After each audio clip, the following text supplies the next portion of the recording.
Hello friends, good evening. स्वागत है आपका एक बार फिर से एक नए न्यूज़ सेशन में। आज की न्यूज़ द हिंदू की न्यूज़ है और आज की डेट है 21 जनवरी। तो एक केस था जिस पर कोर्ट ने अपना डिसीजन दिया है। क्या कुछ दिया है, क्या कुछ उसका तर्क रहा है कोर्ट का, आज उसको हम जानेंगे। और इसमें ढेर सारे अच्छे अच्छे वर्ड मिलेंगे आपको जो जुडिशरी से संबंधित होंगे या फिर आपको एक अच्छी इन्फॉर्मेशन मिलने वाली है। और ग्रामर तो आपका इम्प्रूव होता ही रहेगा। ठीक है, तो चलिए शुरू करते हैं। कह रहा है life long imprisonment for RG Kar case convict. यानी कि लाइफ लॉन्ग मतलब उम्र भर का। ठीक है, पूरे जीवन का। इम्प्रिजनमेंट मतलब होता है कैद, यानी पूरी उम्र कैद। For RG Kar case, RG कर मामले में। कन्विक्ट मतलब यहाँ पे दोषी से है। किससे मतलब है? दोषी से या अपराधी से आप बोल सकते हो। ठीक है, जिसको आप ऑफेंडर बोल सकते हो। क्या बोल सकते हो? ऑफेंडर।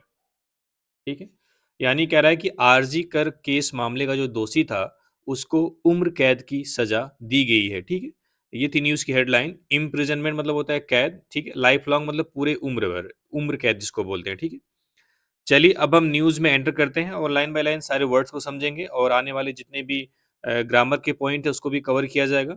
लेकिन आप कमेंट करके जरूर बताइएगा कि वीडियो कैसी लग रही है, क्या कुछ इंप्रूव करने की जरूरत है। ठीक है, तो चलिए शुरू करते हैं। कह रहा है अ सेशन कोर्ट इन कोलकाता, यानी कोलकाता में एक सत्र न्यायालय। सेशन जैसे हम सेशन करते हैं उसको हिंदी में बोलते हैं सत्र। तो सेशन कोर्ट यानी सत्र न्यायालय इन कोलकाता, कोलकाता में। यानी कोलकाता की एक सत्र न्यायालय ने ऑन मंडे, मंडे को सेंटेंस्ड मतलब यहाँ पे सजा सुनाना है। क्या है? सजा सुनाना। आपका क्या है? V2 है। ये क्या है? V2। किसको? संजय रॉय को। यानी कि कोलकाता में एक सत्र न्यायालय ने संजय रॉय को सजा सुनाई है। संजय रॉय है कौन? कॉमा देके यहां से यहां तक कॉमा के अंदर लिखा हुआ है कौन?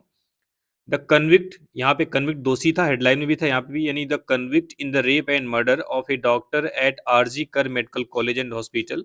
यानी RG Kar medical college and hospital में एक डॉक्टर के रेप और मर्डर का आरोपी, ये कौन है? संजय रॉय। ठीक है, टू लाइफ लॉन्ग इम्प्रिजनमेंट यानी पूरे उम्र भर की, यानी उम्र कैद की सजा सुनाई है। अब जैसे देखो एक लगाते हैं लेजर पॉइंटर थोड़ा सा।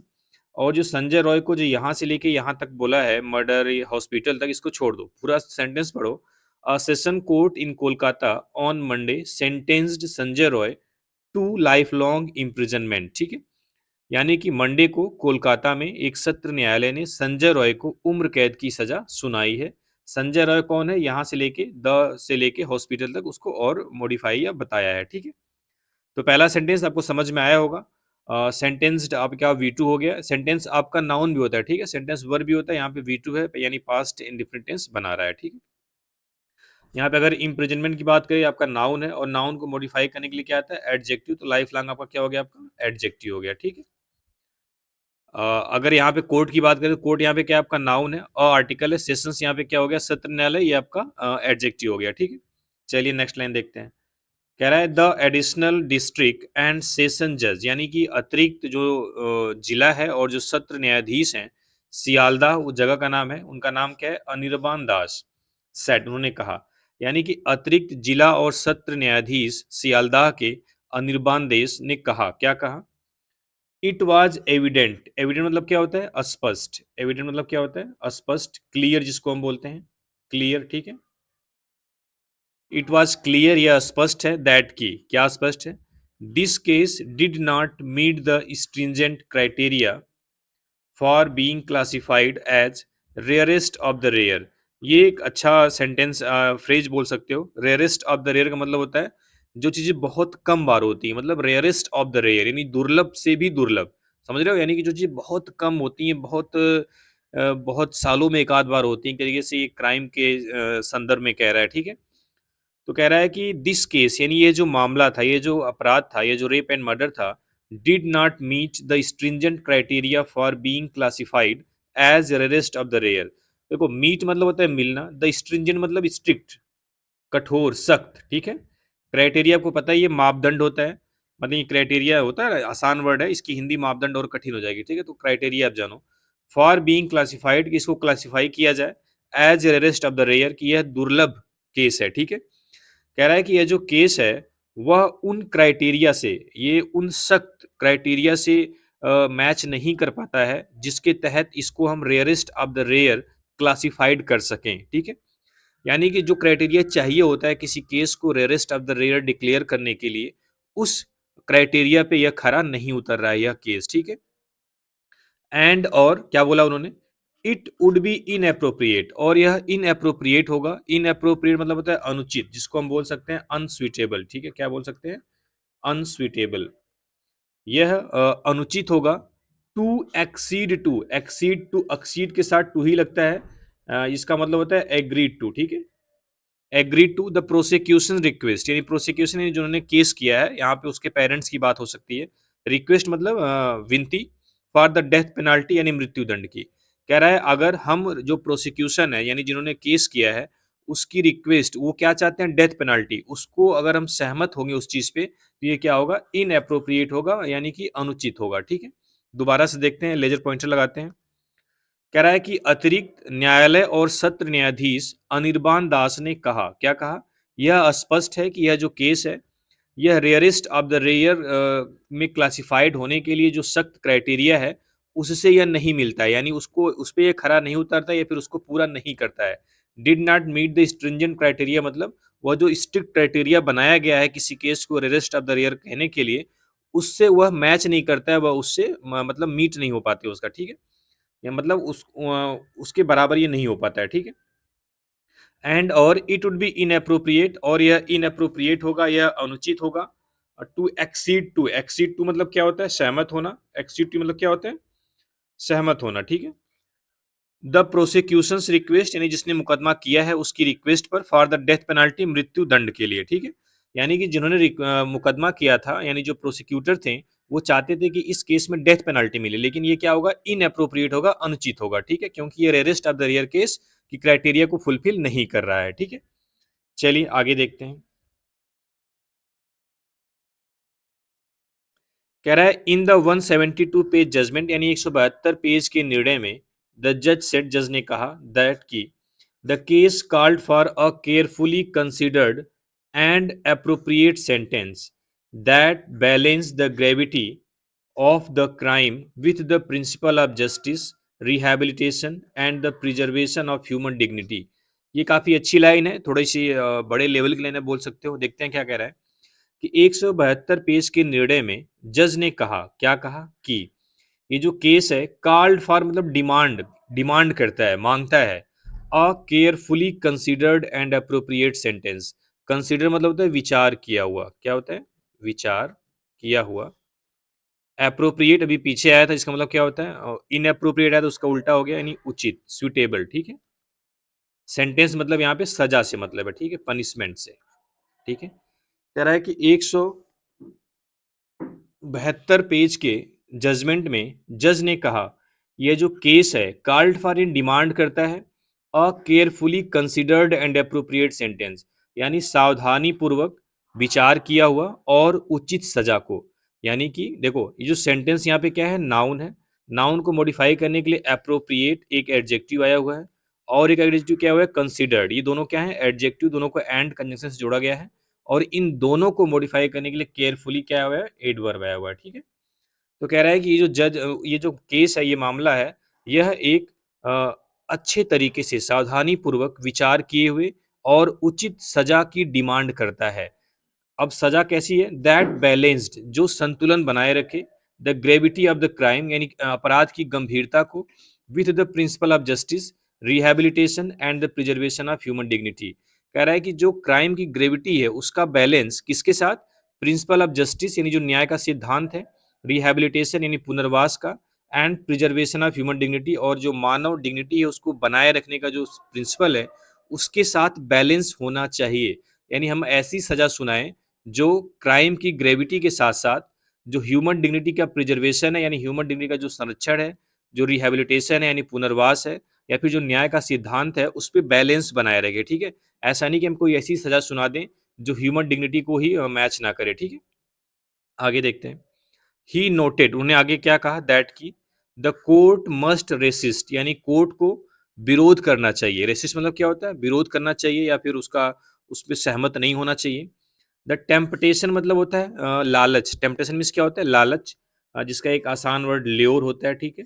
एक और अच्छा वर्ड होता है एंटाइसमेंट। ये सब क्या है, नाउन है, ठीक है, एंटाइसमेंट। ठीक है। कह रहा है कोर्ट को रेसिस्ट द टेम्पटेशन टू बो टू पब्लिक प्रेशर और इमोशनल अपील्स। कह रहा है जो कोर्ट है उसको जो पब्लिक का दबाव है, जो पब्लिक का प्रेशर है, या फिर जो इमोशनल अपील है यानी जो भावनात्मक जो अपील है, उससे झुकने, उसकी तरफ सरेंडर करने से बचना चाहिए या उसकी लालच का विरोध करना चाहिए। ठीक है। इसका मतलब है कि हमें पब्लिक का प्रेशर हो या फिर इमोशनल अपील हो, उसके झांसे में नहीं आना चाहिए, हमें उस पर ध्यान नहीं देना चाहिए। जो रूल है, जो जस्टिस कहता है, वो हमें देना चाहिए। ठीक है, ये कहने का मतलब है। तो टेम्पटेशन अच्छा वर्ड था। टेम्पटेशन मीन्स क्या होता है? एंटाइसमेंट, लालच। वो मतलब क्या होता है? झुकना। टू पब्लिक प्रेशर और इमोशनल अपील्स। पब्लिक यहाँ पे एडजेक्टिव की तरह काम कर रहा है। ठीक है। प्रेशर यहाँ पे नाउन हो गया। उसी तरीके से अपील आपका नाउन है और इमोशनल क्या हो गया? आपका एडजेक्टिव हो गया। ठीक है। कह रहा है council of the central bureau of investigation यानी सीबीआई के वकील and the family members of the victim, और पीड़ित के जो फैमिली मेंबर्स हैं। कह रहा है अब देखो यहाँ पे दो जो सब्जेक्ट है, ये दो नाउन को एंड से जोड़ा है। पहला क्या है? सीबीआई के वकील, काउंसिल मतलब यहाँ पे लायर से मतलब वकील से, और दूसरा क्या है? विक्टिम के जो फैमिली मेंबर्स हैं। हैड प्रेड, उन्होंने प्रेड किया था, प्रार्थना की थी, अपील की थी। फॉर कैपिटल पनिशमेंट, मृत्यु दंड के लिए। फॉर रॉय, रॉय के लिए। रॉय मतलब संजय रॉय। ये कौन है? यहाँ से लेके यहाँ तक बता दिया है कि एक फॉर्मर सिविक पुलिस वॉलंटियर यानी पूर्व सिविक पुलिस स्वयं सेवक है, वॉलंटियर है। ठीक है। कह रहा है कि जो विक्टिम के फैमिली मेंबर्स थे यानी विक्टिम के जो परिवार के सदस्य थे और जो सीबीआई के वकील थे, उन्होंने संजय रॉय के लिए कैपिटल पनिशमेंट यानी मृत्यु दंड की मांग की थी या मृत्यु दंड के लिए प्रे किया था। The court had on January 18 यानी 18 जनवरी को कोर्ट ने, the court had on January 18 held Roy guilty यानी रॉय को गिल्टी करार दिया था under section 64, 66 and 1031 murder of the भारतीय न्याय संहिता। ये सारा सेंटेंस पढ़ा गया है, दोबारा से देख लेते हैं। कह रहा है 18 जनवरी को कोर्ट ने रॉय को सेक्शन 64 जो कि रेप का होता है, सेक्शन 66 जो कि causing injury resulting in death of rape victim, and 103 murder of the भारतीय न्याय संहिता यानी भारतीय न्याय संहिता के सेक्शन 64, सेक्शन 66 और सेक्शन 103 1 के तहत उसको गिल्टी करार दिया गया था। कह रहा है you will be in prison, आप जेल में होगे या तुम जेल में रहोगे, till the last day of your life, अपने जीवन के आखिरी दिन तक। द जज टोल्ड, जज ने रॉय यानी जज ने रॉय से कहा, वाइल रीडिंग द ऑर्डर, आदेश को पढ़ते हुए। आदेश को पढ़ते हुए जज ने रॉय से कहा कि तुम अपने जीवन के आखिरी दिनों में भी जेल में रहोगे। इन प्रिजन, यहाँ पे प्रिजन क्या है? नाउन है जिसको हम बोलते हैं जेल। ठीक है। चलिए आगे देखते हैं। कह रहा है द ऑर्डर नोटेड दैट यानी ऑर्डर में कहा गया था, क्या कहा गया था? दैट की Roy will undergo rigorous imprisonment for life. कह रहा है कि जो रॉय है वो पूरे उम्र यानी कठोर, रिगोरस मतलब होता है कठोर, जिसको हम स्ट्रिक्ट बोलते हैं। ठीक है। स्ट्रिक्ट बोलते हैं, रिजिड बोलते हैं, रिजिड भी बोल सकते हो आप, फॉर लाइफ। कह रहा है कि इस ऑर्डर में कहा गया था कि जो रॉ है वो पूरे उम्र भर कठोर कारावास की सजा से गुजरेगा, एंड और imposed a fine of ₹50,000 for offences under section 64 of the BNS, और बीएनएस के सेक्शन 64 के तहत जो ऑफेंस है उसके लिए 50,000 रुपए का फाइन भी इम्पोज किया गया, लगाया गया। इम्पोज मतलब होता है थोपना, लगाया गया। ठीक है। तो उस ऑर्डर में कहा गया कि जो रॉय है वो पूरी उम्र कठोर कारावास की सजा भुगतेगा, और उसको बीएनएस बीएनएस यानी भारतीय न्याय संहिता के सेक्शन 64 के तहत जो ऑफेंस है उसके लिए 50,000 रुपए का जुर्माना भी लगेगा। In case of default he will have to undergo simple imprisonment for 5 more months। देखो जो लाइफ इम्प्रिजनमेंट का मतलब होता है, ये हमेशा ये नहीं होता है कि वो मरते दम तक उम्र कैद रहेगा। ठीक है। वो उसके पहले भी वो मतलब उसकी सज़ा कम हो सकती है। ठीक है। तो उस हिसाब से कह रहा है इन केस ऑफ डिफ़ॉल्ट यानी डिफ़ॉल्ट के कंडीशन में, यानी अगर वो 50,000 रुपए पे नहीं कर पाता है, he will have to undergo, उसे गुजरना पड़ेगा, simple imprisonment for 5 more months, 5 और महीने के लिए साधारण कारावास। ठीक है। इसका मतलब है कि जो लाइफ इम्प्रिजनमेंट है वो पूरे आखिरी सांस तक नहीं रहती जनरली, उसको पहले भी उसको रेमिट या कम किया जा सकता है। ठीक है।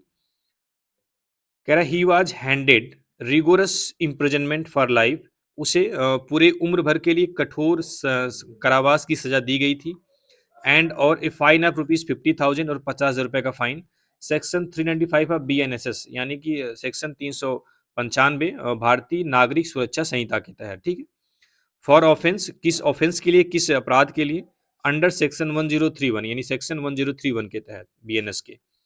एंड और इफ इन डिफॉल्ट, यदि वह ऐसा नहीं कर पाता है, मतलब अगर वो 50,000 रुपये पे करने में फेल हो जाता है, डिफॉल्ट हो जाता है, सिंपल इम्प्रिजनमेंट फॉर 5 मंथ्स, तो उसको 5 महीने की और भी सिंपल इम्प्रिजनमेंट इन कैद या कारावास दिया जाएगा, ठीक है। एंड और rigorous imprisonment for reminder of his life for offence under section 66 of the BNS, और बीएनएस के सेक्शन 66 के तहत इस ऑफेंस के लिए पूरी जो बचा हुआ लाइफ है उसको कठोर कारावास की सजा सुनाई जाएगी। रिमाइंडर मतलब यहाँ पे बचा हुआ जो शेष है, ठीक है। तो ये जो स्लाइड थी इसमें थोड़ा सजा के बारे में दिया था, तो हो सकता है आपको उतना अच्छे से क्लियर नहीं हो पाया हो, क्योंकि ये लॉ के टर्म है तो इसको जानना उतना आसान भी नहीं होता है, उसके लिए आपको पूरा एलएलबी करनी पड़ेगी, ठीक है। चलिए आगे देखते हैं। कह रहा है द कोर्ट नोटेड, कोर्ट ने कहा दैट कि all the sentences will run concurrently, यानी जो पिछली स्लाइड में दो तरह तरह की सजा बताई गई है, कोर्ट ने कहा है कि ऑल द सेंटेंसेस यानी जो सारी सजाएं हैं विल रन कंकरेंटली, वे एक साथ चलेंगी। कंकरेंटली मतलब क्या होता है, at the same time, eight the same time, जिसको सिमल्टेनियसली बोलते हैं, ठीक है, एट द सेम टाइम। कह रहा है कोर्ट ने कहा है कि जितनी भी सजा है वो एक साथ चलती रहेगी। The court also held, court ने यह भी कहा दैट की the convict has the right, यानी दोषी को यह अधिकार है, टू प्रेफर अपील, अपील करना, अगेंस्ट दिस जजमेंट, इस निर्णय के खिलाफ, यानी कि उन्होंने कहा कि दोषी को इस निर्णय के खिलाफ अपील करने का पूरा अधिकार है। And that he has the right to avail legal aid for filing of the said appeal, और उसे ही हैज द राइट, उसे अधिकार है, टू अवेल, अवेल मतलब होता है हासिल करना, उपलब्ध करना, लीगल एड यानी कानूनी सहायता, for filing of the said appeal, इस अपील को फाइल करने के लिए। कह रहा है और इस अपील को फाइल करने के लिए, दायर करने के लिए उसके पास कानूनी जो सहायता है उसका भी अधिकार है, कानूनी सहायता लेने का भी अधिकार है, ठीक है। अवेल यहाँ पे वर्ब है, ठीक है। द कोर्ट सेड, कोर्ट ने कहा द विक्टिम्स पेरेंट्स, यानी विक्टिम्स के माता पिता, वुड गेट अ कंपनसेशन, उन्हें एक मुआवजा मिलेगा। कंपनसेशन मतलब क्या होता है, मुआवजा, जिसको हम रिम्यूनरेशन भी बोलते हैं, क्षतिपूर्ति जिसको बोलते हैं, ठीक है। यानी आपका कुछ नुकसान हुआ है जिसके बदले आपको कंपनसेशन दिया जाता है। तो कह रहा है द कोर्ट सेड, कोर्ट ने कहा the victims parent would get A compensation of ₹10 lakh for the death of the victim, यानी जो विक्टिम के माता पिता हैं वो विक्टिम की डेथ के लिए, यानी उस लड़की की डेथ के लिए 10 लाख रुपए का मुआवजा उन्हें मिलेगा। एंड और ₹7 lakh for rape as per regulation of the national legal service authority, और जो नेशनल लीगल सर्विस अथॉरिटी है उसके नियमों के हिसाब से रेप के लिए उसको 7 लाख रुपए का कंपनसेशन दिया जाएगा, ठीक है। हाउ एवर, लेकिन the parents told the court, यानी माता पिता ने कोर्ट से कहा दैट की they did not want any compensation, वे कोई भी मुआवजा नहीं चाहते हैं। वी वांट ओनली जस्टिस, हम सिर्फ न्याय चाहते हैं। फॉर आवर डॉटर, अपनी बेटी के लिए, हम अपनी बेटी के लिए सिर्फ न्याय चाहते हैं, नथिंग एल्स, और कुछ भी नहीं। The victims father said, victim के पिता ने कहा इन द कोर्ट, कोर्ट में, ठीक है। आगे देखते हैं। The court also criticised, court ने आलोचना की है, the role of the hospital authorities, यानी हॉस्पिटल के जो प्राधिकारी हैं, हॉस्पिटल के जो अधिकारी हैं उनकी भूमिका की, यानी कोर्ट ने, यानी कि न्यायालय ने जो हॉस्पिटल के अथॉरिटीज हैं, जो हॉस्पिटल के अधिकारी हैं, जो हॉस्पिटल के लोग हैं, उनके भूमिका की आलोचना की है, ठीक है। रोल यहाँ पे ऑब्जेक्ट है जो कि नाउन है, ठीक है। क्रिटिसाइज्ड यहाँ पे V2 हो गया, कोर्ट यहाँ पे सब्जेक्ट हो गया, ठीक है। एंड सेड, और कहा दैट की देयर वर नो डाउट्स, कोई संदेह नहीं है, डाउट्स प्लूरल उसके हिसाब से वर लगा हुआ है, ठीक है। कोई डाउट नहीं है दैट की एफर्ट्स वर मेड, यानी प्रयास किए गए थे, टू शो, यह दिखाने के लिए, द डेथ, इस डेथ को, as a suicidal suicidal one, यानी इसको आत्महत्या दिखाने की पूरी कोशिश की गई थी।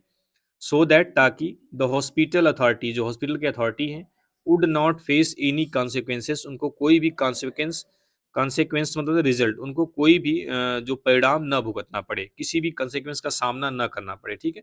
तो उन्होंने कहा कि इस बात में कोई संदेह नहीं है कि जो प्रयास हैं वो इस डेथ को एक आत्महत्या दिखाने के किए गए थे, ताकि जो हॉस्पिटल अथॉरिटीज हैं उनको किसी भी तरीके के कॉन्सिक्वेंसेस का सामना न करना पड़े। ऑब्जर्विंग दैट, यानी इस चीज पर ध्यान देते हुए, दैट की द पेन एंड सफरिंग, यानी जो दुख और जो तनाव है, जो तकलीफ है किसकी, ऑफ द पेरेंट्स, पेरेंट्स की, कैन नॉट बी कंपनसेटेड, यानी उसकी क्षतिपूर्ति नहीं की जा सकती है, with any amount of cash, यानी कैश के किसी भी अमाउंट से, यानी चाहे कितना भी पैसा दिया जाए और जो विक्टिम्स के पेरेंट्स हैं यानी जो माता-पिता हैं, उनकी जो पेन है, उनका जो दुःख है और जो सफ़रिंग्स है, जो तकलीफ़ है, उसकी क्षतिपूर्ति नहीं की जा सकती, ठीक है? द जज रोट इन द ऑर्डर, जज ने ऑर्डर में लिखा, रोट क्या है आपका V2 है, ठीक है? एट द सेम टाइम, उसी time, I think that as the death of the victim was caused while she was on duty, कह रहा है at the same time, I think यानी उसी वक्त मैं ये भी सोचता हूँ दैट की, एज जैसा कि the death of the victim यानी विक्टिम की जो डेथ है वाज काज्ड हुई है while she was on duty, जब वह ड्यूटी पर थी। यानी कह रहा है कि मैं ये भी सोचता हूँ उसी समय कि जो विक्टिम की डेथ है वो तब हुई थी जब वह ड्यूटी पर थी। The state has also the liability यानी स्टेट की भी ये जिम्मेदारी है। लायबिलिटी मतलब क्या होता है? रिस्पॉन्सिबिलिटी। कल ही वर्ड आया था जिसको जिसको हमने ओनस का बताया था, ठीक है? ओनस, ओनस में जिम्मेदारी होती है ना?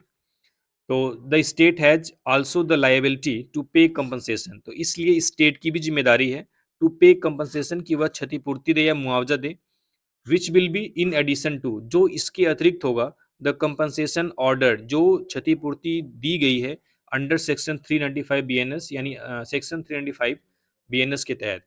कह रहा है कि चूंकि उसकी जो डेथ है वो ड्यूटी पर हुई है तो स्टेट की भी जिम्मेदारी है कि वो कंपनसेशन दे, जो कि जो हमने ऑर्डर दिया है सेक्शन 395 के तहत जो कंपनसेशन दिया है 10 लाख और 7 लाख का, उसके अतिरिक्त होगा, ठीक है? तो इन एडिशन टू का मतलब क्या होता है? के अतिरिक्त, ठीक है? चलिए आगे देखते हैं। कह रहा है बिफोर प्रोनाउंसिंग द सेंटेंस यानी सजा सुनाने से पहले, द कोर्ट आस्क्ड, कोर्ट ने पूछा, if the convict would like to make a statement, कि क्या जो दोषी है वो कोई अपना स्टेटमेंट देना चाहेगा। बिफोर प्रोनाउंसिंग द सेंटेंस यानी सजा सुनाने से पहले कोर्ट ने पूछा कि क्या जो दोषी है वो अपना कोई स्टेटमेंट देना चाहेगा। तो I have not done anything, मैंने कुछ भी नहीं किया है। हैव के साथ वर्ब की थर्ड फॉर्म है, सेंटेंस प्रेजेंट परफेक्ट में है। I am being फाल्सली implicated, implicate मतलब यहाँ पे फंसाने से मतलब है, ठीक है? उलझाने से मतलब है। कह रहा है कि आई एम बीइंग फाल्सली, मुझे गलत तरीके से इम्प्लीकेट मतलब फंसाया जा रहा है, ठीक है? एम के साथ बीइंग है, बीइंग के साथ वर्ब की थर्ड फॉर्म है, सेंटेंस प्रेजेंट कंटिन्यूअस का पैसिव वॉइस है। उसने बोला कि मैंने कुछ भी गलत नहीं किया, I have not done anything, मैं कुछ भी नहीं किया हूँ और मुझे गलत तरीके से इसमें फंसाया जा रहा है। द कन्विक्ट सेड यानी दोषी ने कहा, दोषी कौन है? संजय रॉय ने कहा। इन द ऑर्डर, ऑर्डर में, द कोर्ट नोटेड, कोर्ट ने फिर क्या कहा? दैट की the accused got the scope, scope का मतलब यहाँ पे मौके से मतलब है, ठीक है? अपॉर्चुनिटी।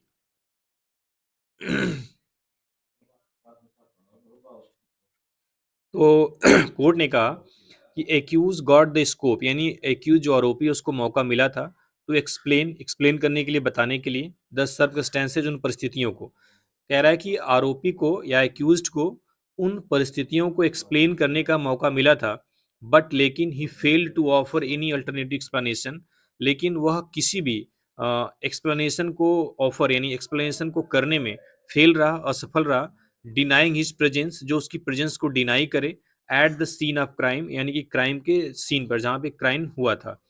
इसका मतलब है कि कह रहा है कि accused got the scope to explain the circumstances यानी एक्यूज को उन परिस्थितियों को एक्सप्लेन करने का मौका मिला था, लेकिन वह कोई भी अल्टरनेटिव एक्सप्लेनेशन देने में असफल रहा जो सीन ऑफ क्राइम पर उसकी प्रेजेंस को डिनाई करे कि वह उस समय वहां पे नहीं था, वह इस चीज को प्रूव नहीं कर पाया, ठीक है? वो किसी भी तरीके का एक्सप्लेनेशन नहीं दे पाया, ठीक है?